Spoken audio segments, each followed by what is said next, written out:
नमस्कार, मी सुनीता. स्वागत आहे तुमचं माझ्या छोट्याशा यूट्यूब चॅनलमध्ये, ज्याचं नाव आहे सातारकर किचन. तर सर्वप्रथम तुम्हा सर्वांना माझ्याकडून दिवाळीच्या खूप खूप शुभेच्छा. ही दिवाळी तुम्हाला सुख, समृद्धी, आनंदाची, आरोग्याची व भरभराटीची जावो, हीच ईश्वरचरणी प्रार्थना. तर आज मी 2 प्रकारचे लाडू बनवले, यमदीपदान केले, धनत्रयोदशीची पूजा केली. हे सर्व मी कसे केले ते मी या व्हिडिओमध्ये दाखवणार आहे. तर चला व्हिडिओला सुरुवात करूया. बेसनाचे लाडू बनवण्यासाठी इथे मी या वाटीने 2 वाट्या हरभऱ्याची डाळ घेतली आहे. 1 वाटी साजूक तूप घेतले आहे. आता हे तूप सर्व कढईमध्ये घालणार आहे. तर आजपासून मी दिवाळीला सुरुवात करत आहे आणि सुरुवात बेसनाच्या लाडू पासून करत आहे. बेसनाचे लाडू पटकन बनतात. माझ्या पद्धतीने बनवले तर 10 मिनिटातच तुमचे बेसनाचे लाडू बनवून तयार होतील. तर आपले तूप छान गरम झाले आहे. आता यातील अर्धी डाळ तुपामध्ये घालून घ्यायची आहे आणि अशी अर्धी डाळ तुपामध्ये तळून घ्यायची आहे आणि गॅसची फ्लेम एकदम स्लो करायची आहे आणि स्लो गॅसवरच ही डाळ तळून घ्यायची आहे. अशी बारीक गॅसवर डाळ तळून घेतली की आपले बेसनाचे लाडू खायला खूप छान लागतात. फुल गॅसवर जर तुम्ही डाळ तळून घेतली तर डाळ पटकन तळली जाते आणि बेसनाच्या लाडूंना चवही लागत नाही. तर बघा, असं एकसारखं हलवत राहून लालसर रंगावर आपल्याला ही डाळ तळून घ्यायची आहे. तर बघा, अशी एकदम मंद आचेवर लालसर रंगावर ही डाळ तळून घेतली आहे. आता ही डाळ आपल्याला एका प्लेटमध्ये काढून घ्यायची आहे. जास्त लालसर सुद्धा होऊन देऊ नका, कारण प्लेटमध्ये काढल्यावर सुद्धा याची तळण्याची प्रोसेस चालूच असते. तर बघा, इथे सर्व डाळ तळून घेतली आहे आणि आता ही डाळ आपल्याला थंड करून घ्यायची आहे. आपली डाळ थंड होत आहे तोपर्यंत आपण साखर बारीक करून घेऊया. तर ज्या वाटीने डाळ घेतली होती त्याच वाटीने 1.5 वाटी साखर घेतली आहे. आता ही साखर आपल्याला जसा आपला लहान रवा असतो त्या पद्धतीने मिक्सरला दळून घ्यायची आहे. त्यानंतर आता आपली डाळ सुद्धा थंड झाली आहे आणि ज्या भांड्यात आपण साखर दळून घेतली होती त्याच भांड्यामध्ये याच्यातील अर्धी डाळ घालून आपला लहान रवा असतो त्या पद्धतीने दळून घ्यायची आहे. याचं पीठ करायचं नाही. पीठ केलं तर बेसनाचे लाडू टाळ्याला चिकटतात. लहान रव्यासारखंच दळून घ्यायचं आहे. तर बघा, इथे ही सर्व डाळ दळून घेतली आहे आणि लहान रव्यासारखी जाडसर दळून घेतली आहे.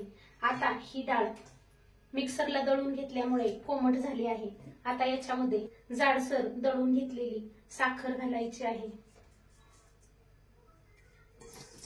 आणि सुरुवातीला हे असं मिक्स करून घ्यायचं आहे. तर बघा, हे आपले मिश्रण कोरडे दिसत आहे. आता याच्यामध्ये 1 चमचा जायफळ आणि वेलची पावडरची पूड घालायची आहे. थोडंसं मिक्स करून घ्यायचं आहे. जायफळ वेलची पावडरची पूड घातल्यामुळे लाडूला छान वास येतो आणि लाडू खाताना खूप सुंदर लागतात. त्यानंतर आता इथे बघा, डाळ तळून उरलेलं तूप जास्त होतं पण मी वापरलं आहे आणि आता थोडंसं तूप मी कोमट करून घेतलं आहे. कारण हे तूप घट्ट झालं होतं तर कोमट करून घेतलेलं तूप साधारणतः 4 चमचे तूप असेल हे तूप घालायचे आहे आणि पुन्हा याला असं छान मिक्स करून घ्यायचं आहे. तर आता आपण हातानेच याला मिक्स करून घेऊया. तर असं या पद्धतीने हाताने हे चोळून मिक्स करून घ्यायचं आहे. सुरुवातीला जास्त तूप घालायचं नाही, लागेल असंच तूप घालायचं आहे. जर सुरुवातीला तुम्ही जास्त तूप घातलं तर मग लाडू रेलणारे होतील आणि तूप जास्त होईल. आता मिक्स करून झाल्यानंतर लाडू बांधून बघायचा आहे.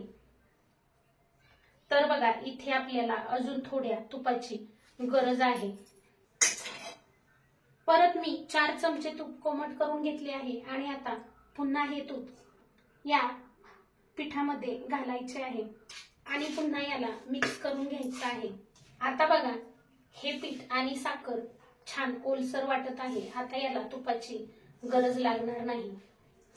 आता पुन्हा असं एकदा हाताने जोर लावून चोळून घ्या, म्हणजे या पिठाच्या व साखरेच्या गुठळ्या होणार नाहीत. आपण 1 वाटी तूप घेतले होते तर आपल्याला 1/4 वाटी इतके तूप लागले आहे. आता तुम्हाला हवं त्या साईजचा तुम्ही लाडू बांधून घेऊ शकता।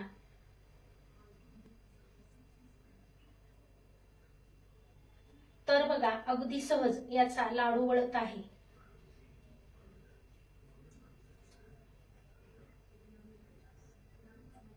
बघा किती सुंदर लाडू तयार झाला आहे आणि छान पेड्यासारखा दिसत आहे। लाडूला कलर सुद्धा खूप सुंदर आला आहे। याच पद्धतीने मी माझे सर्व लाडू बांधून घेणार आहे। बघा अगदी सहज लाडू तयार होत आहे। तर बघा इथे माझे सर्व लाडू बांधून तयार झाले आहेत आणि किती सुंदर दिसत आहेत। कलर खूप छान आला आहे आणि अगदी दाणेदार दिसत आहेत। अर्धा किलो डाळीमध्ये 21 लाडू तयार झाले आहेत। मी मीडियम साईजचे लाडू बांधले आहेत। तर बघा मी तुम्हाला जवळून हे लाडू दाखवते। तर आता आपण रव्याचे लाडू बनवून घेऊया। त्यानंतर रव्याचे लाडू बनवण्याकरता इथे मी लहान रवा घेतला आहे आणि 1 किलो लहान रवा घेतला आहे आणि रवा घेताना असा घरातील एखाद्या भांड्याने मोजून घ्यायचा आहे, म्हणजे आपल्याला व्यवस्थित माप कळते। त्यानंतर ज्या भांड्याने रवा घेतला आहे त्याच भांड्याने पाऊण भांडे साखर घेतली आहे। आता ही साखर आपल्याला मिक्सरला एकदम बारीक दळून घ्यायची आहे। त्यानंतर ज्या भांड्याने रवा घेतला होता त्याच भांड्याने अर्धी वाटी साजूक तूप घेतले आहे। त्यानंतर आता गॅसवर कढई गरम करून घेतली आहे आणि आता सुरुवातीला आपण याच्यातील अर्धा रवा कढईमध्ये घालून घ्यायचा आहे आणि सुरुवातीला फुल गॅसवर 2 मिनिट आपल्याला हा रवा असा सतत एकसारखा हलवत राहून भाजून घ्यायचा आहे, म्हणजे याच्यातील ओलसरपणा नाहीसा होतो। असा रवा सुरुवातीला तूप न घालता भाजून घेतला की लाडू जास्त दिवस टिकतात आणि खातानाही सुंदर लागतात किंवा लाडूला वास सुद्धा कुबट येत नाही। 2 मिनिट रवा असा फुल गॅसवर भाजून घेतल्यानंतर आता गॅसची फ्लेम एकदम स्लो करायची आहे आणि त्याच्यानंतर याच्यातील अर्धे तूप घालून घ्यायचे आहे आणि आता मंद गॅसवरच आपल्याला हा रवा असा एकसारखा हलवत राहून भाजून घ्यायचा आहे। जर तुम्ही फुल गॅसवर रवा भाजून घेतला तर लाडूला चव छान लागणार नाही। जेवढा तुम्ही मंद गॅसवर रवा भाजून घ्याल तेवढेच लाडू खायला छान लागतात। तर आता हा रवा तांबूस रंग येईपर्यंत असा सतत एकसारखा हलवत राहून भाजून घ्यायचा आहे। तर बघा वास येईपर्यंत आणि तांबूस रंग येईपर्यंत हा रवा अगदी बारीक गॅसवर भाजून घेतला आहे आणि तुम्हाला मी यातील फरक दाखवते। हा आहे न भाजलेला रवा आणि हा आहे भाजलेला रवा। तर अशा रंगावर रवा अगदी खमंग वास येईपर्यंत भाजून घ्यायचा आहे।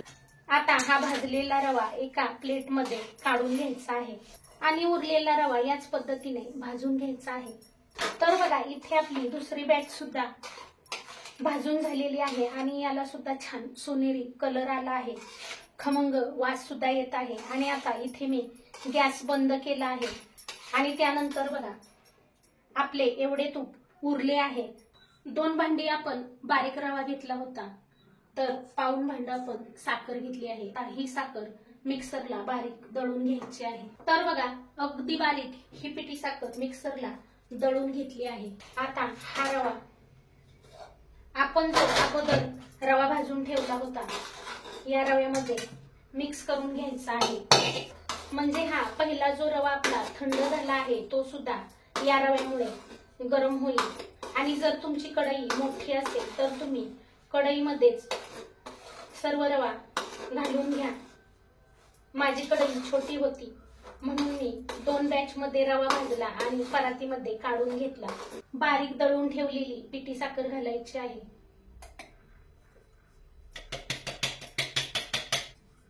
एक चमचा जायफळ वेलची पावडर घालायची आहे। अशी पूड तयार करून ठेवली की आयत्या वेळेस गडबड होत नाही। आणि जर तुमच्याकडे पूड तयार केलेली नसेल तर तुम्ही काय करा, साखर दळताना त्यामध्येच 2 वेलची आणि थोडासा जायफळचा तुकडा घालून बारीक करा। आता हे असं मिक्स करून घ्यायचं आहे। जर तुमचा रवा थंड झाला असेल तर तुम्ही रवा पुन्हा गरम करून घ्या। मिक्स करून झालं की याच्यावर झाकण ठेवायचं आहे आणि 10 मिनिटासाठी असंच ठेवून द्यायचं आहे। 15 ते 20 मिनिटे झालेली आहेत आणि आता आपण झाकण काढून पाहणार आहोत। तर बघा, मस्त असं याला थोडासा ओलसरपणा आलेला आहे आणि आपले हे मिश्रण जसं आपल्याला हवं आहे त्या पद्धतीने तयार झालं आहे। आता ज्या भांड्यामध्ये आपण पिठी साखर केली होती त्याच भांड्यामध्ये हे मिश्रण थोडे थोडे घालून मिक्सरला फिरवून घेणार आहोत। या पद्धतीने 1-1 मिनिट मिक्सरला फिरवून घ्यायचं आहे आणि नंतर अशा एखाद्या भांड्यामध्ये काढून घ्यायचं आहे। याच पद्धतीने सर्व मिश्रण मिक्सरला फिरवून घ्यायचे आहे। तर बघा, इथे हे सर्व मिश्रण मिक्सरला फिरवून घेतले आहे आणि तुम्हाला जर हे मिश्रण जास्त कोरडे वाटत असेल तर 1-2 चमचे तूप कोमट करून घाला, म्हणजे हे मिश्रण थोडेसे ओलसर होईल। आणि अशा पद्धतीने मिक्सरला फिरवून घेतले की याला छान ओलसरपणा येतो आणि आपले लाडूही बांधताना छान बांधले जातात। तर थोडंसं हाताला साजूक तूप लावून घ्यायचं आहे आणि हे लाडू बांधून घ्यायचे आहेत। तर मला हे मिश्रण थोडेसे कोरडे वाटत आहे म्हणून मी याच्यात थोडंसं साजूक तूप घालणार आहे। तर मी इथे सुरुवातीला 1-2 चमचे साजूक तूप घालते, कोमट करून घेतले आहे। कारण इथे मी जास्त प्रमाणात लाडू बनवत आहे त्यामुळे थोडेसे तुपाचे प्रमाण जास्तच लागेल। आणि आता याला मिक्स करून घेते।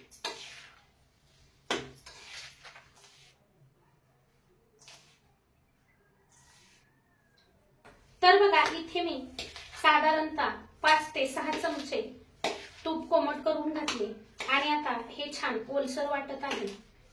आता हाताला पाणी किंवा तूप घ्यायचं आहे आणि तुम्हाला ज्या साईजचे लाडू बांधायचे आहेत त्या साईजचे लाडू तुम्ही बांधून घ्या।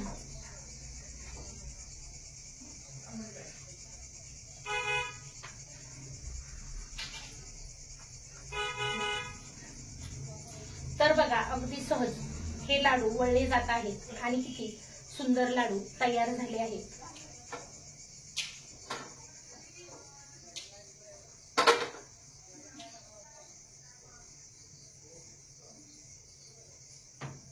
तर असे जास्त झंझट न करता झटपट असे माझ्या पद्धतीने रव्याचे लाडू नक्की बनवून बघा।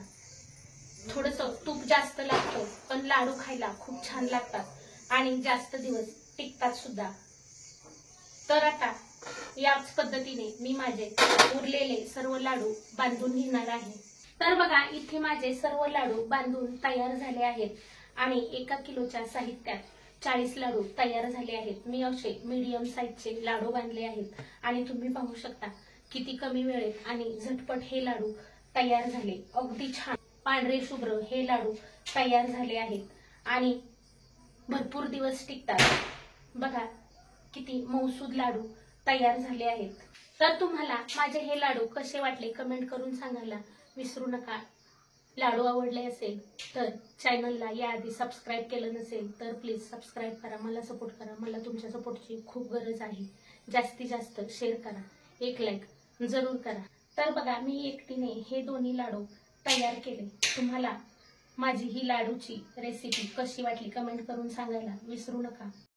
त्यानंतर तिने सांजेला कणकेचा दिवा बनवून दक्षिणेला दिव्याची वात करून दिव्याला प्रज्वलित करून त्यानंतर दिव्याला हळद कुंकू वाहिले आणि 5 फुले वाहिली।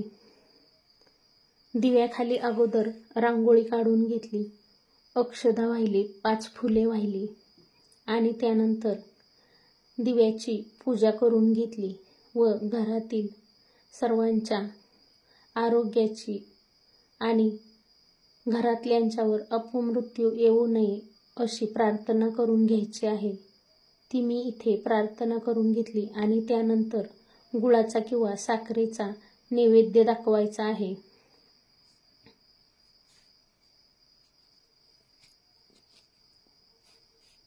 आणि त्यानंतर दिव्याभोवतीने पाणी शिंपडायचे आहे. अशा पद्धतीने मी यमदेवतेची पूजा करून घेतली आणि आता मला धनतेरसची पूजा सुद्धा करायची होती. तर आता मी धनतेरसची पूजा करून घेणार आहे. तर मी इथे अशी धनत्रयोदशीची पूजा मांडणी करून घेतली आहे. अशी पूजा मांडणी करून घेतली की पूजा पटकन केली जाते, जास्त वेळ लागत नाही. तर आता सर्वप्रथम मी तुम्हाला या पूजेची मांडणी सांगते. जमीन स्वच्छ पुसून घेतली, त्यानंतर चौरंग किंवा पाट घ्यायचा आहे. मी पाट घेतला आहे. पाटावर लाल वस्त्र हंतरून घेतले आहे. त्यानंतर पाटाभोवतीने रांगोळी काढली आहे. 2 समया मांडल्या आहेत. हे मी डेकोरेशनसाठी मांडले आहे. आणि त्यानंतर 5 सुगड घेतली आहेत. या 5 सुगडमध्ये 5 धान्य घेतली आहेत. एकात तूर डाळ घेतली आहे, एकात उडीद डाळ घेतली आहे, एकात मूग डाळ घेतली आहे, एकात अख्खे मूग घेतले आहेत आणि एकात धने घेतले आहेत. आज धनत्रयोदशी आहे म्हणून धन्याचा खूप मान आहे, महत्व आहे. त्यानंतर इथे मी धनत्रयोदशी दिवशी धन्वंतरी देवता ही आरोग्याची देवता मानली जाते आणि आरोग्यासाठी आपल्याला काय घ्यायचं आहे तर आपण आयुर्वेदिक काही वस्तू घेतल्या आहेत. तर इथे मी कडुलिंब घेतला आहे, कढीपत्ता घेतला आहे, त्यानंतर लवंग, वेलची, जिरे घेतले आहे, मिरे घेतले आहे, दालचिनी घेतली आहे. असं हे आपण आरोग्यासाठी आपल्याला सर्दी खोकला झाला तर आपण लवंग, जिरे, मिरे, दालचिनी, कडुलिंब अशा बऱ्याच आजारावर आरोग्यदायी असं हे आपल्याला या वस्तू घ्यायच्या आहेत. त्यानंतर इथे मी आपल्या डाव्या बाजूला कलश मांडला आहे. कलशाखाली तांदूळ घातले आहेत, त्यावर कलश ठेवला आहे. कलशामध्ये पाणी, हळद, कुंकू, सुपारी, पैसा, 1 फूल घातले आहे आणि कलश भरून ठेवायचा आहे. त्यावर विड्याची 5 पाने घातली आहेत आणि नारळ ठेवला आहे. नारळाची शेंडी अशी वर करायची आहे आणि हुडका खाली करायचा आहे. त्यानंतर इथे मी धने घेतले आहेत. आज धन्याचा मान आहे म्हणून एका वाटीत धने आणि गुळ घेतला आहे. त्यानंतर धन्वंतरी देवतेचा फोटो घेतला आहे. तुमच्याकडे मूर्ती असेल तर मूर्ती घेऊ शकता. त्यानंतर आपल्याला कोणत्याही पूजेचा आरंभ करण्यासाठी गणपतीची मूर्ती घेतली आहे. तुमच्याकडे गणपतीची मूर्ती नसेल तर तुम्ही सुपारी सुद्धा घेऊ शकता. त्यानंतर इथे माझ्याकडे लक्ष्मी मातेची मूर्ती आहे म्हणून मी लक्ष्मी मातेची मूर्ती घेतली आहे. तुमच्याकडे लक्ष्मी मातेची मूर्ती असेल, फोटो असेल तर घ्या, नसेल तर सुपारी म्हणून लक्ष्मी माता पूजनात घेतली तरी चालेल. त्यानंतर आता गणपती बाप्पांसाठी नैवेद्य म्हणून गुळ खोबरे घेतले आहे. वाहण्यासाठी अक्षता घेतल्या आहेत. अभिषेक करण्यासाठी दूध घेतले आहे, पाणी घेतले आहे, फुले घेतली आहेत आणि हळदी कुंकू घेतले आहे. आणि आपण आज या धनत्रयोदशीची पूजा झाल्यानंतर धन्याचाच नैवेद्य दाखवणार आहोत आणि घरातील सर्वांना धने आणि गुळच खायला देणार आहोत. कारण धने आणि गुळ हे आरोग्यासाठी चांगले असते म्हणून धने आणि गुळ आवर्जून खावा. पण हल्ली कोणी धने गुळ खात नाही, पण धनत्रयोदशी दिवशी तरी धने आणि गुळ खाल्लाच पाहिजे. तर आता आपण सुरुवात करूया. तर असे एक तामण घ्यायचे आहे, घंटा घेतली आहे आणि आता आपण पूजेला सुरुवात करूया. तर सुरुवातीला आपण निरंजन लावून घ्यायचे आहे. इथे मी निरंजन सुद्धा घेतले आहे. सांगण्यात काही थोडीफार भूलचूक झाली तर क्षमा असावी. आणि आता निरंजनाचे पूजन करून घ्यायचे आहे. निरंजनाला हळदी कुंकू लावून घ्यायचे आहे. स्वतःला सुद्धा हळदी कुंकू लावून घ्यायचे आहे. त्यानंतर अक्षता व्हायच्या आहेत, 1 फूल व्हायचे आहे, धूप लावायचे आहे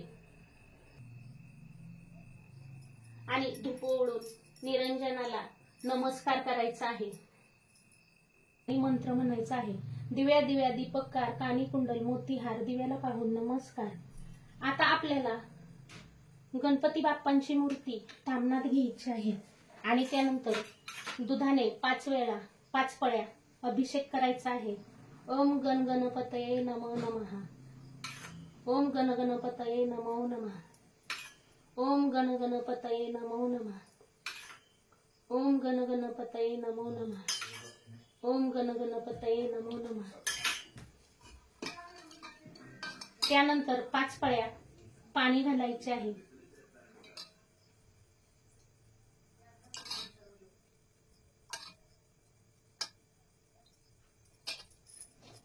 आणि ही बाप्पांची मूर्ती स्वच्छ पुसून घ्यायची आहे.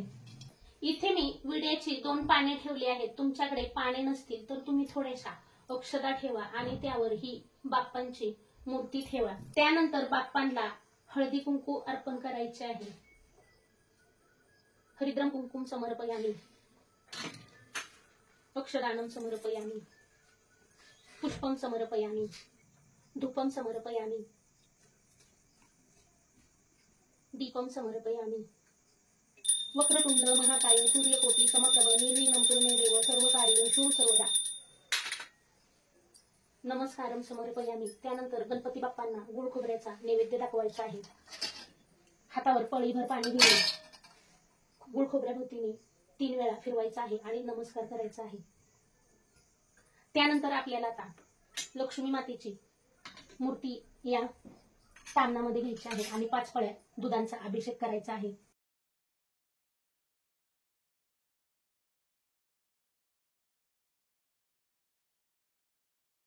त्यानंतर 5 पळ्या पाणी घालायचे आहे.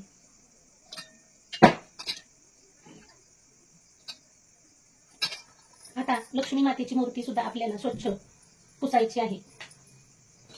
त्यानंतर इथे मी विड्याची पाने मांडली आहेत. त्याच्यावर लक्ष्मी मातेची मूर्ती ठेवणार आहे. आता लक्ष्मी मातेला सुद्धा हळद कुंकू अर्पण करायचे आहे. अक्षदा व्हायच्या आहेत, फूल व्हायचे आहे, धूप ओवाळायचे आहे, निरांजन ओवाळायचे आहे आणि नमस्कार करायचा आहे. नमस्कारम समर्पयामि. त्यानंतर आता इथे आपल्याकडे धन्वंतरी देवतेचा फोटो आहे. मूर्ती असती तर आपण दुधाचा आणि पाण्याचा अभिषेक केला असता, पण फोटो आहे त्यामुळे आपण फोटोला फक्त थोडंसं पाणी शिंपडणार आहे आणि तेही फुलांनी पाणी शिंपडायचे आहे. आपण बाजारातून विकत मूर्ती आणतो तर ती शुद्ध व्हावी म्हणून मूर्तीवर पाणी शिंपडून ती मूर्ती स्वच्छ करून घ्यायची आहे. धन्वंतरी देवतेला हळद कुंकू अर्पण करायचे आहे. अक्षदा अर्पण करायच्या आहेत, फूल व्हायचे आहे, धूप ओवाळायचे आहे, निरंजन ओवाळायचे आहे.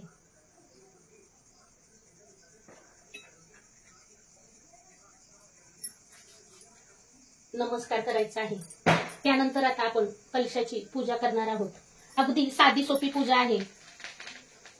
काही चुकले तर क्षमा करा.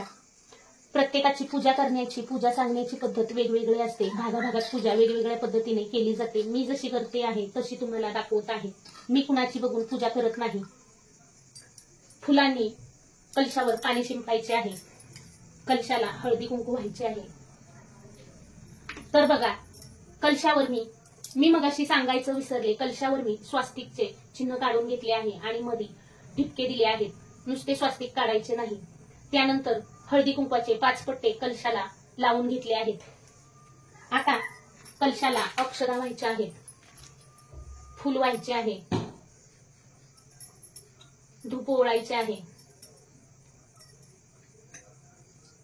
दीप ओवाळायचे आहे आणि नमस्कार करायचा आहे.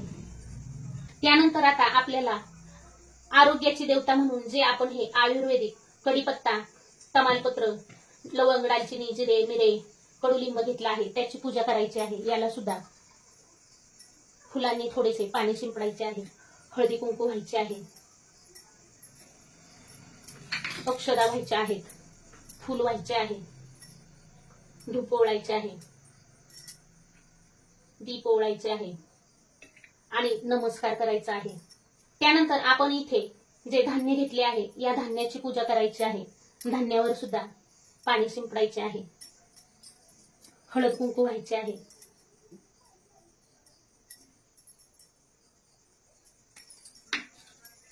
अक्षदा व्हायच्या आहेत, फुलं व्हायची आहेत,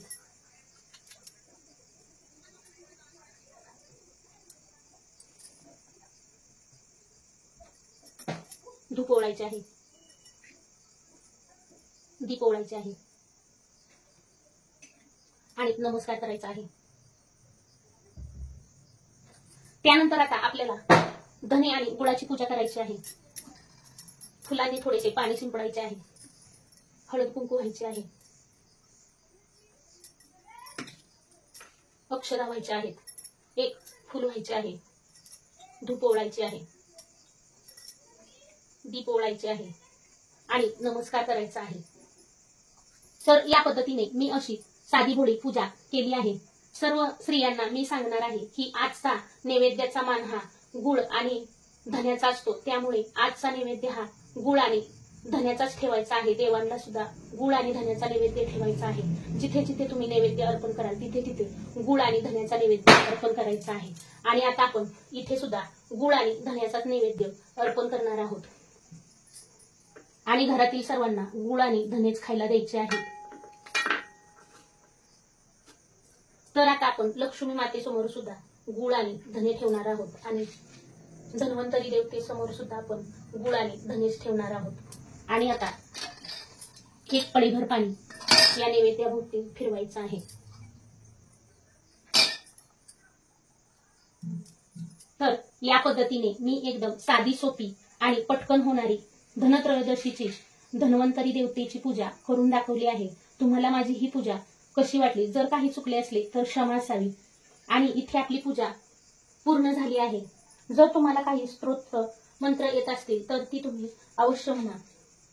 धन्वंतरी देवतेला हात जोडून नमस्कार करून आपल्या घरातील सर्वांच्या आरोग्यासाठी प्रार्थना करायची आहे। तर तुम्हाला माझी आजची ही पूजा कशी वाटली कमेंट करून सांगायला विसरू नका। पूजा आवडली असेल तर व्हिडिओला एक लाईक नक्की करा। व्हिडिओ पाहिल्याबद्दल खूप खूप खूप धन्यवाद।